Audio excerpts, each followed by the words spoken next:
ধুনীয়া ল'ৰাটো কিনো হ'ল ধুনীয়া হাঁহিটো কিনি গ'ল পঢ়া ভাল ল'ৰাটো কিনো হ'ল শুনিছো পঢ়াবোৰে নি গ'ল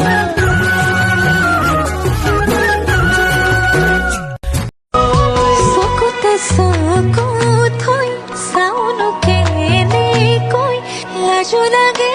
ভয়ো লাগে কাষতে ৰ'বলৈ নাচাবা এনেকৈ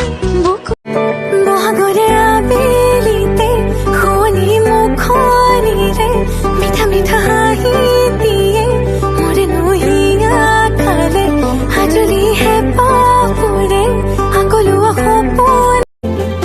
আছো থাকিম তোমাৰ সতে আন একো মোক সুখ নালাগে তুমি দিয়া মৰমে দিয়া আমাৰ ভাগত জীৱন আছে কাষলে নাহিলে অভিমান আহিব সেই অভিমানে মোক আজৰি আনিব অপেক্ষাত আছো কোনোবাই এটা নতুন গল্পলৈ আহিব মোৰ জীৱনলৈ আৰু মই কান্ধত মূৰটো থৈ মৌন হৈ শুনিম